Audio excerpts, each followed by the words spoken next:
What's going on, everybody? Happy Monday. It's great to have you all here with me. I'm actually releasing right now part two of my interview with Janet Marie Smith, the SVP of Planning and Development for the Los Angeles Dodgers.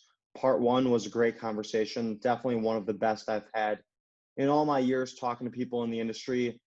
I included some very interesting graphics about some of the stadiums she's worked on in the video, and also did a nice Google Earth flyover of Baltimore and the renovation, or actually stadium development, she helped lead for the Baltimore Orioles' current stadium, which is definitely a classic one. In this upcoming episode, we talk a little bit about her job with the Dodgers, including the renovation she was brought in to help lead for Dodger Stadium leading up to the 2020 MLB All-Star Game, which is now being played in 2022 compared to the coronavirus. And we also talk a little bit about fans' access to players in stadiums and how stadiums are used for business more now than ever before. I end with a few quick hitting questions in which Janet covers some of the future developments we could see in stadiums, and then also why she really loves the field she's in. And I think that's some great advice that anyone could pick up. So really hope you guys enjoy this. Please let me know what you think. And as always, have a nice day. Personally, I haven't been to every park in baseball. I've been to many in the Midwest and down in Florida, but it really is shocking how, as just a casual baseball fan, you can pick out different parts of those parks. Like in Pittsburgh, there's the bridge in the backdrop. At AT&T Stadium, I think it's called, in San Francisco, there's the Major Glove and Sprite bottle, I think it is. Out in the outfield, Coca-Cola bottle. They wouldn't be happy about that sponsorship, me airing it wrong. But baseball does have those really unique aspects. And recently, you've kind of moved over to the Dodgers, where you're putting a development project together leading up to what was supposed to be the All-Star Game this year. But I'm sorry, it's been moved to 2022. Hopefully that goes as planned, and that'll be very exciting. But one of the major areas that you guys have added there is in center field, kind of social areas, which you mentioned earlier is such an important part of stadiums these days to draw in casual viewers. So what type of importance do you guys put on these areas where watching the game, first and foremost, may not always be the priority, but you want to have options to have different types of viewing experiences while you're watching a 9-inning ball game, which is very long? Yeah, I think it's sort of right square in with your earlier question about space, because Dodger Stadium, built in 1962 and carved into the hillside of Chavez Ravine, was designed as this fabulous 1960s mid-century modern park, but it had the basics. It had a seat, a restroom, place to buy a hot dog, and that was pretty much it. It was beautiful, but that's all it was. And today fans do expect to mill around more. They expect to be able to have greater food offerings, fresh food prepared, sometimes in front of them.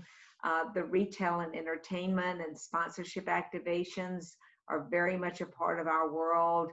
Having kids areas so that parents have a reason to bring young children is more the norm than it is the exception these days. And one of the challenges that Stan Kasten had asked of me when he brought me in is find a way to do what we need to do to expand this clubhouse, expand the fan areas, give our audience a reason to want to be here, that makes it pleasant, whether you're sitting in your seat hanging onto every pitch, or whether you're just experiencing the beauty of Dodger Stadium and the views of the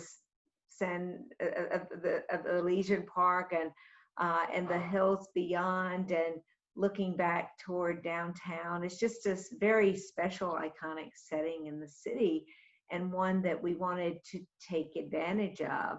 And of course, it's the only park built in that era. So I think we really have tried in that case, just as my team did in Boston, to listen to what Dodger fans are looking for, to respect the multicultural nature of Los Angeles and its reflection in the Dodger fan base and in the way the Dodgers have approached putting people on the field. It's just a treasure trove of talent, and Dodger royalty, surrounds you all the time, from Fernando Valenzuela to Tommy Lasorda to Vin Scully. It's just kind of an amazing place to be, that it's this living history, and some of it's in the building and some of it is in the people around you. And you want to provide a place where you can really soak that up. And we've enjoyed being able to put memorabilia along our concourses and create, oversized bobbleheads and World Series rings and kids areas and batting cages. And most recently, this new front door in center field where fans can come in and any entrance and be able to move around to this new area that's just chock-a-block full of specialty food offerings and beer gardens and just fun stuff. We've kind of made an art out of fun stuff being a technical term. And so I can't wait for fans to come back, because it really is bittersweet having this fabulous new project out there and not being able to showcase it to millions this season. I'm so excited to check it out. And Dodger Stadium truly is a spectacle. And I think with baseball, it's amazing how, given the weather and that it's played during the summer primarily, you really do enjoy. You can make it a full day thing. You could hit a bar within the stadium beforehand, bring your kids and play some games or run bases after the game. I know back in the day when I used to go to White Sox games, they even let fans on the field to run, or kids on the field after games, to run the bases a couple times a season. And I always thought that was extremely special. And it really brings the public and the fan closer to the team in an engaging way. And I know one thing that you guys did at Dodger Stadium is having more of a view of the bullpen. And it's something you're seeing around sports, where you can watch players warm up in the bullpen. You can watch your team walk out from the locker room in football. How is that kind of taken in hand with trying to just further the consistent engagement of fans and allowing them as close of access to the team as possible? Well, there's sort of two parts to thinking about your question. One is the difference in the two audiences. The players want one thing, and it's not always consistent with fans having access to them. And one of our biggest challenges at Dodger Stadium was providing a clubhouse. Our owner and chairman, Mark Walters, felt very strongly that we needed a clubhouse that was commensurate with the caliber of play. We didn't want we had these two clubhouses cobbled together from when the Angels had played there decades ago. And Stan Kasten said to me in the August that he brought me into the Dodger family, he said, "Look, I don't want to talk about a new clubhouse. I want these guys to show up in April. I want a new clubhouse there." Yeah. So with our architects, DAIQ and Levin and Associates, we were like, okay, well, we got to do it. And we knew that previous efforts had been made to expand into the hillside, and no one felt that they could do it in a single off season. So we thought, you know what? We better not try something that everybody else has failed at, because we're not any smarter than the next guy. So let's think of something new. And our solution was to take the yellow field level seats out, go down, build ourselves a basement, put them back on as the roof, and voila, we had this new 10,000 square foot space beneath Dodger Stadium where we could really do a first class clubhouse, not only for the Dodgers, but for the visiting team. And I think that's something else that Stan Kasten would say was a very important part of our philosophy, is you never know which player on the opposing team may be on your own roster weeks later. That's a good point. So our attitude wasn't to paint it pink and leave it in the dumps, but to make the visiting team clubhouse every bit as nice as ours. But you want players to feel comfortable in that space. You want them to be comfortable with the route to the bullpen. And so there's always a balance between having fans have the ability to be right on top of the action and not be in a position where they're creating either a distracting situation or worse for a player. I know baseball, like you said, having a nice clubhouse is so important because they spend so much time at the stadium. And I had never thought of it being used as a recruiting tactic for potentially opposing players who you could have the next season or sometimes even the next week based on when trades happen. So that's so interesting. So one thing I'm curious about within these stadiums and just the social spaces in general, what type of emphasis is there on having room for business to business interaction, like hosting a business, whether that be in a suite or more of like a greater area where the game may be in the backdrop, but they're really there to facilitate Yeah. some business deals. Well, I think every new park has a lot of premium areas that allow that to happen.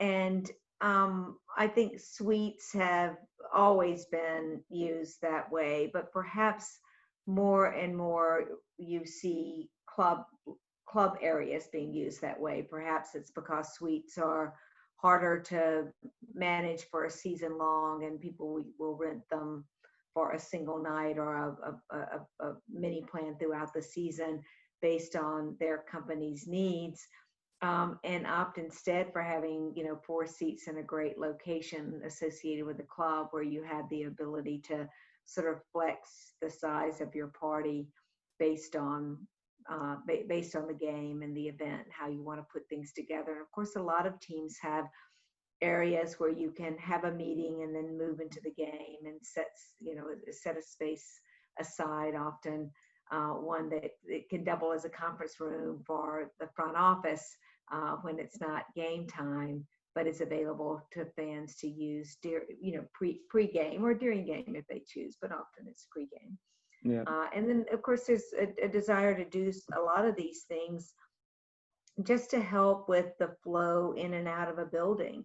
It's hard, no matter how good your mass transit or your vehicular circulation or even the density of the neighborhood around your park is, to bring 30,000-40,000 people into a building at the same time. So having reasons for fans to come early, to stay late, for there to be a longer period of time for that ebb and flow really makes a difference.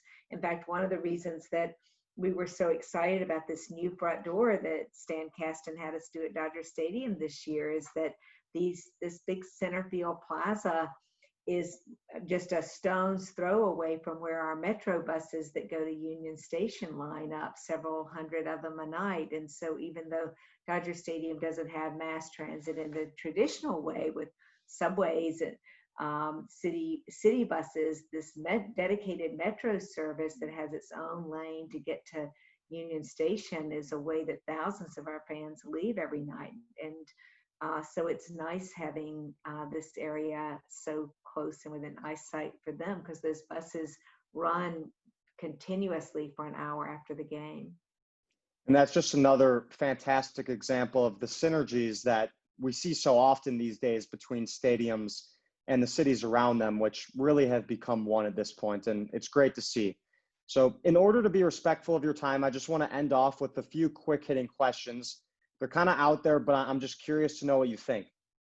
Will 5G connectivity and high-speed Wi-Fi be in all stadiums the next 5 years? What do you think? Yes or no?